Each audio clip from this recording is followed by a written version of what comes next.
नमस्कार, स्वागत आपका हरियाणा न्यूज 24 पर। मैं हूं प्रिंस लंबा। हरियाणा प्रदेश के अंदर सेवा सुरक्षा सहयोग का नारा देने वाली हरियाणा पुलिस एक बार फिर बदनाम हो गई है। एक बार फिर हरियाणा पुलिस की नाक कट गई है। एक बार फिर खाकी के ऊपर दाग लग गया है और इस बार दाग लगाने वाले कोई और नहीं बल्कि हरियाणा पुलिस के ही सब इंस्पेक्टर पद पर तैनात कर्मचारी हैं। हरियाणा पुलिस के जवान हैं।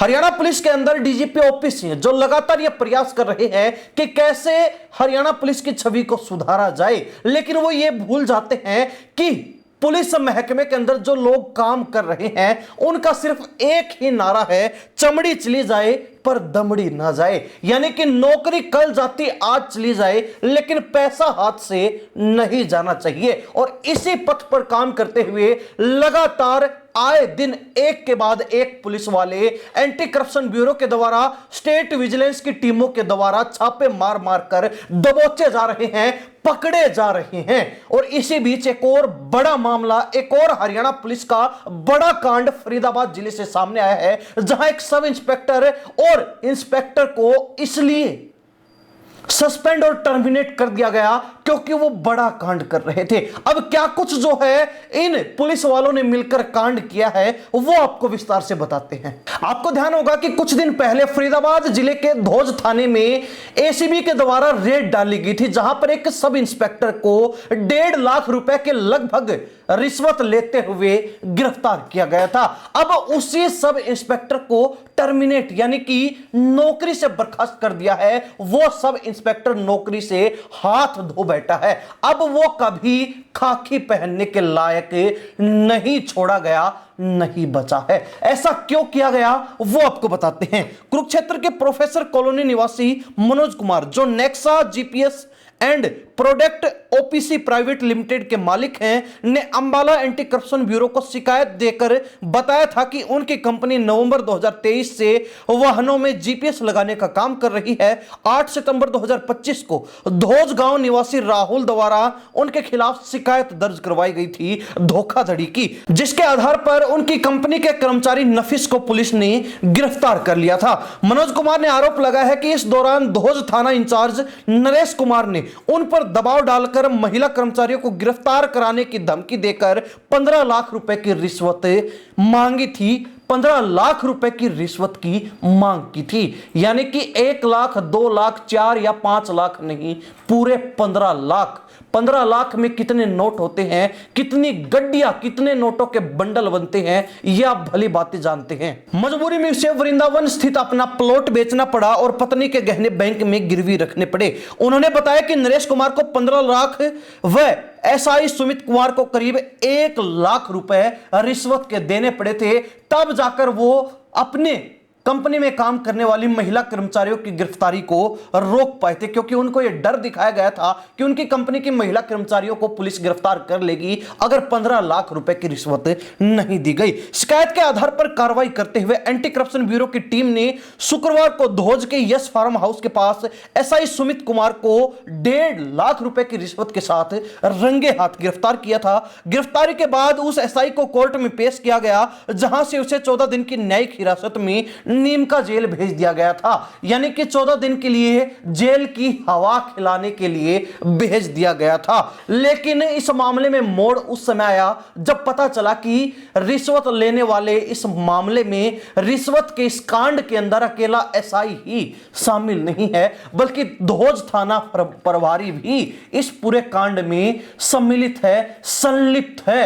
तो ऐसे में पूरा मामला जब खुला, पूरे मामले की तय हटी, परत दर परत सच्चाई जब सामने आई, तो एंटी करप्शन ब्यूरो की कार्रवाई के बाद एक और बड़ी कार्रवाई पुलिस महकमे ने ही कर डाली। और पुलिस महकमे की तरफ से जो कार्रवाई की गई वो ये है कि जिस एसआई सुमित कुमार को 1.5 लाख रुपए की रिश्वत लेते रंगे हाथों एसीबी ने दबोचा था, उसको सीधा बर्खास्त कर दिया गया है, यानी कि उसको नौकरी से हटाकर घर बिठा दिया है। अब यह भी देखने वाली बात है रहेगी कि रिश्वत कांड में नौकरी से हटाए जाने के बाद वो एसआई घर पर जाता है या फिर कुछ दिन जेल की हवा खाता है। यह तो कानून पर और पुलिस महकमे पर निर्भर करता है कि वो कैसे जो इस मामले की जांच पड़ताल कर रहे हैं और कैसे इस मामले में एक्शन आगे लेने वाले हैं। लेकिन साथ ही इस रिश्वत कांड के अंदर सम्मिलित धोज थाना प्रभारी को भी सस्पेंड कर दिया गया है, जिनको लेकर यह बातें सामने आई थी कि जब उनको पता चला कि एसआई को दबोच लिया गया तो उन्होंने मेडिकल लीव लगा दी थी और वो गायब हो गए थे। लेकिन अब धोज थाना प्रभारी को भी बड़े अधिकारियों ने, आला अधिकारियों ने सस्पेंड कर दिया है, क्योंकि इन पुलिस वालों ने मिलकर खाकी को बदनाम करने का काम कर दिया। डीजीपी ओपी सिंह के सारे प्रयासों पर पानी फेर दिया। लोगों की जो उम्मीदें पुलिस के साथ बंधी थी उनको चकनाचूर कर दिया और पुलिस की जो छवि है, जो साख है, उस पर एक बार फिर बट्टा लगा दिया।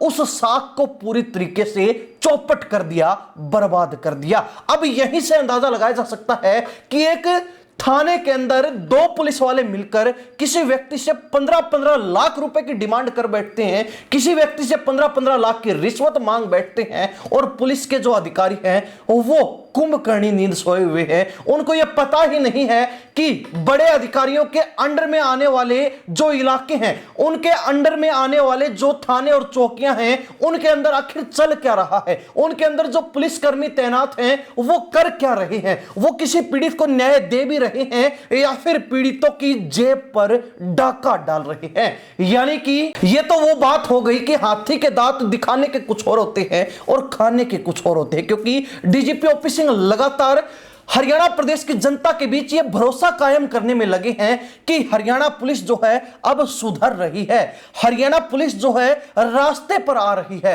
हरियाणा पुलिस जिस मार्ग से भटक गई थी उस पर दोबारा जो है आ रही है, हरियाणा पुलिस की जो गाड़ी पटरी से उतर गई थी वो दोबारा ट्रैक पर आ रही है। लेकिन पुलिस वाले ठीक इन तमाम बातों के विपरीत काम करते नजर आ रहे हैं। पुलिस वाले ये साफ दर्शा रहे हैं और डीजीपी ओपी सिंह के आदेशों को, उनकी बातों को खुला चैलेंज कर रहे हैं कि आप चाहे कुछ कहते रहिए लेकिन हम नहीं सुधरेंगे, लेकिन हम नहीं मानेंगे, हम रिश्वत लेने से नहीं रुकेंगे। और कहीं ना कहीं हर रोज जब पुलिस महकमे के इसी तरीके के रिश्वत कांड खुलते हैं, जब पुलिस महकमे के लोग एंटी करप्शन ब्यूरो की टीमों के द्वारा रेड डाल के रंगे हाथों धर दबोचे जाते हैं, उनको न्यायिक हिरासत में लिया जाता है, तब कहीं ना कहीं यह एहसास जरूर होता है। और जो बड़े अधिकारी हैं, आला अधिकारी हैं, जिनको ऐसे कुछ चंद पुलिसकर्मियों के लिए अपने ऊपर वाले आला अधिकारियों से डांट फटकार तक सुननी पड़ती है। आपकी कमांड के अंडर में आने वाले इलाकों में आखिर चल क्या रहा है, तो वो सोचते हैं कि लातों के भूत बातों से नहीं मानने वाले। और शायद इसीलिए एक एसआई को सीधा घर भेजकर एक एसएचओ को सस्पेंड करने का काम हरियाणा पुलिस के अधिकारियों के द्वारा कर दिया गया है, ताकि अब पुलिस वालों के अंदर यह डर बैठ जाए, पुलिस वालों के अंदर यह भय बन जाए कि अगर रिश्वत ली, कुछ भी गलत किया, कानून की अनदेखी की और खुद को भी कानून से ऊपर समझा, तो इससे बुरा उनके लिए कुछ नहीं होगा। यह उनकी आखिरी गलती भी हो सकती है। और अगर इसी तरीके के कदम लगातार हरियाणा प्रदेश में और हर जगह अधिकारियों के द्वारा उठाए जाएं, तो शायद ही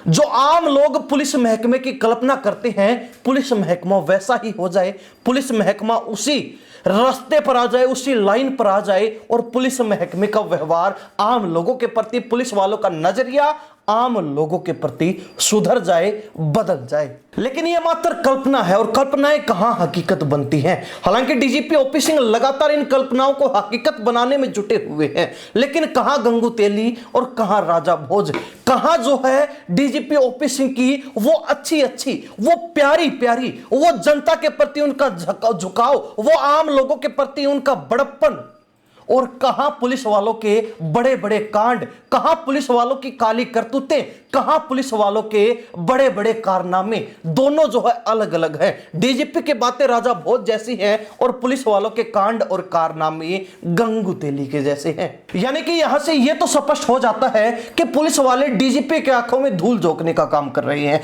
क्योंकि डीजीपी ओपी सिंह लगातार चिट्ठी पर चिट्ठी जारी करते हैं, ऑर्डर पर ऑर्डर निकालते हैं, आदेश पर आदेश देते हैं कि सुधर जाइए, सुधर जाइए, आम लोगों के हक में काम करना शुरू कर दीजिए, आम लोगों के लिए काम करना शुरू कर दीजिए। कानून की नजर में सबको एक समान रखिए, लेकिन पुलिस वाले हैं कि डीजीपी के सामने जी सर और आम लोगों के सामने तू क्या है, तू कौन है, तू क्यों आया है। तो कहीं ना कहीं अंतर साफ नजर आता है कि कैसे अफसरों की आंखों में धूल झोंककर आम लोगों को लूटने का, आम लोगों को सताने का, आम लोगों को परेशान करने का ठेका हरियाणा पुलिस के चंद गलत लोगों ने उठा रखा। अब हरियाणा प्रदेश की जनता इन मामलों को लेकर क्या राय रखती है और क्या सोचना हरियाणा प्रदेश की जनता का है कि पुलिस महकमा सुधर पाएगा? क्या पुलिस महकमे में कभी सुधार होगा? क्या पुलिस वाले कभी सुधरेंगे? क्या उनकी सोच, उनके विचार, उनकी विचारधारा, उनकी कार्यशैली में सुधार आएगा? कमेंट के माध्यम से जरूर लिखिए। इन्हीं सब बातों के साथ हम प्रिंस लांबा, हरियाणा न्यूज़ 24। नमस्कार, जय हिंद।